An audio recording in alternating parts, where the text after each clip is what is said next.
Si lunaku lwa kusatu webale kubeera mpozi ngate otambula naffe mbeera eya bulijjo gigenze gite gy'olunaku olwaleero muli mutya naffe gye tuli ntukwakala ya bulungi nnyo genda ku Facebook genda ku X genda ku Instagram ate mpozi ne Blue Sky following bw'omala otufollowinga likinga bye tuteekayo obikomentinge nako ate tujja kubeera nga booli awo nga tutambulira ddala bulungi nnyo ddala kaakati tubadde n'omusango wano ogutambula ennyo omusango ogutambula ogwa mwana muwala gwa Sekajja ono yakawasa Chosen Becky yawasizza yafumbiddwa whatever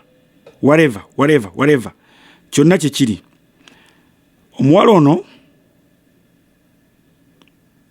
agamba yafumbirwa Sekajja mukubi wa bifaananyi yamufumbirwa wa myaka 16 naye yamusanga tasoma omuwala agamba yamusanga tasoma but namukwata namufunyisa olubuto amulinamu abaana babiri abaana abo babiri omusajja amufumbirwa 2 abaana amulinamu abaana babiri omuto wa mwaka gumu n'emyezi ndowooza ng'ena mwana muwala ono agamba kati talina waakusula olw'ensonga Sekajja yabaddukako landlord yabanja emyezi 3 abaana kye yakola yabakwata n'abatwala ewa maama we mu kyalo gye babeera kati yasazeewo yeeyiye nga y'omwana omuwala ataddewo kyasabye Balamu agamba nti at least bamufunire saaluuni asobola okukola mu saaluuni ey'abasajja n'ey'abakazi ebyo abisobola singa beera bamuwadde sente n'abigula bawo ne babimukolera asobola obimanaginga n'abirwaninga bulungi nnyo era ne asobola okubeera ng'ayimirizaawo abaana kati nno Balamu ng'akozesa ofiisi ye nga ye kubanga ajjukira yakwasaganya abaana n'abavubuka ono omwana muwala akyali myaka gya kivubuka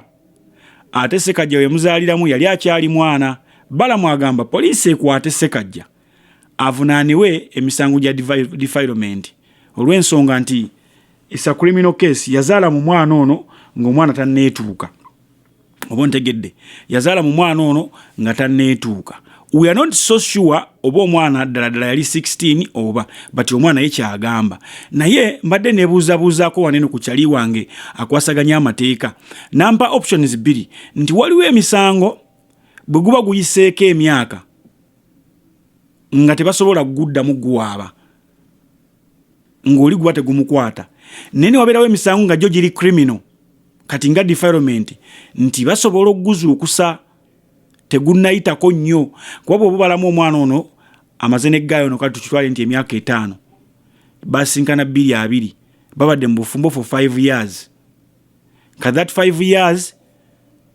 mwana wama 16 17 18 19 2 kitegeeza omwana ono ali myaka 21 ali myaka 21 awo omusajja we yamusuuliddewo n'abaana 2 yeekubidde enduulu ayagala buyambi Balamu amutaase n'ebirala nga bw'obwerumanyi Balamu agamba tugenda soka tusinkane bbaawo kuba bamukubidde essimu omulenzi bamusamoninze baagala jabitebye lwaki yazaala mu mwana oba ya having sex n'akaana akato akatanneetuuka ogwo musango guli awo then child negligence yasuula abaana tabalabirira n'omukyala tamulabirira to me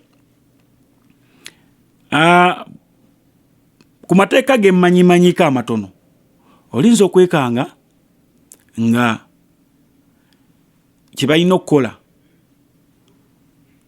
kukaka mulenzi ono alabirira abaana ogwa negligence gwa gumukwata ogwa defilement olinza okwekanga nti alinza okugubuuka kubanga tegulimu nnyo omuntu agulinamu interest nnyo nnyo newankubadde nga defilement is a case against state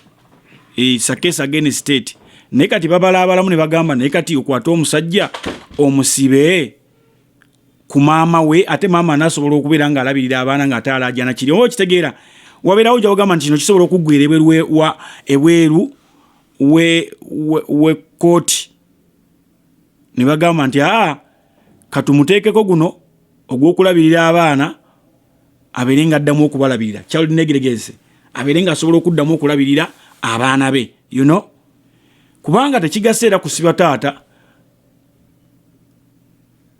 abasente tagenda zikolera mu kkomera oba nfuna abasente tagenda zikolera mu kkomera nti oba oli awo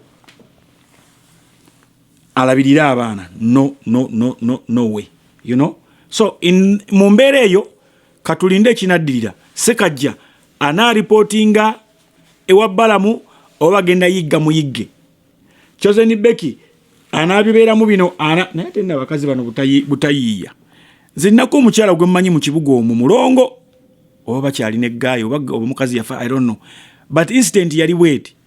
Omukazi mugagga agenda yeegomba ggaayi yali akola mu kikuubo omwo.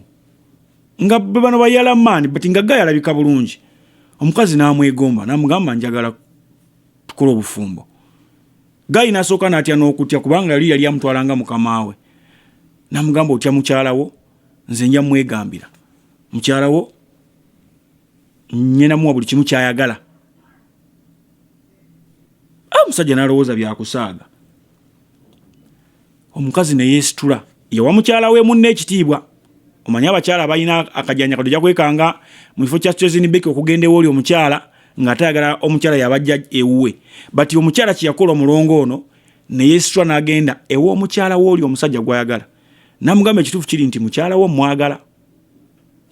No yamugamba nti baawo mwagala era njagala tukole obufumbo.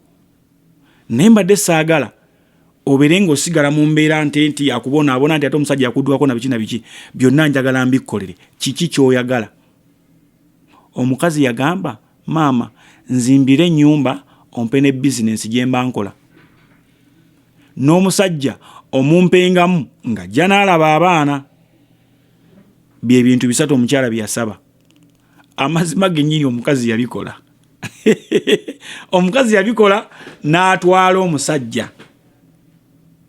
Era mmwe kati mmwe bakazi mmwe simanya biki bigoze mukyali mu byaki ebyo mulimu bya ppa. Bye mulimu bya ppa.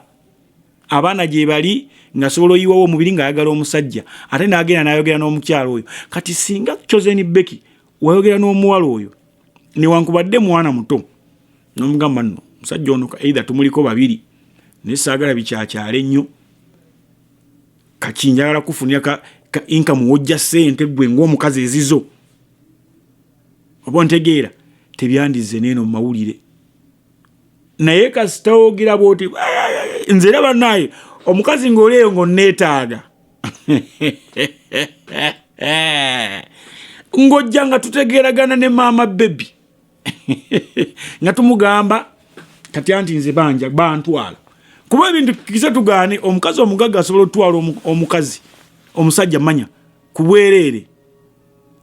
Abakazi abagagga basobola otutwala ku bwereere naye bw'aba kuwadde ekitiibwa n'akubuuza kiki ky'oyagala nkukolere. Mu bwongo buggule osooka kusaba nnyumba na bizinensi. Oyo omukazi yali kiriini nnyo obwongo bwe. Yamugamba mpa bizinensi nzimbire ennyumba ompe ne bizinensi mwenzija ssente nomukirize abeere empozi ng'ajja n'alaba ne ku baana abaana kubanga bakimanyi ye taata waabwe. Ne kiggwa. Webale okubeera nga ate ekintu ekikwasaganyiza ddala bulungi embeera eri etya obulamu butambula butya. The situation at Katonga Business Center in downtown Kampala shows several floors closed as traders protest against exorbitant taxation by the Uganda Revenue Authority. Olunaku olwajjo ekibuga Kampala kyasiibye nga beekalakaasa abasuubuzi URA baka n'omusolo. Mujjukira enkola ya IFRIZ eno gye bakatongozaawo. Duli omusuubuzi abadde asasula omusolo ng'ajja emmaali eyo tugeze China. Ne bajjawo ne bagikira nga ku URA neyingira ekibuga Kampala. N'amanya nti ajja kudda n'eno KCCA emusabeyo ka license ako nakakasasule abannabuga ba Pudiru Venture bajje basolooze kasasiro oba ntegeera then umeme mutwaleko amasannyalaze n'amazzi. Kati ebintu byatabuka. Olina okukola gye bayita IFRIZ electronic receipting. Nti ntunze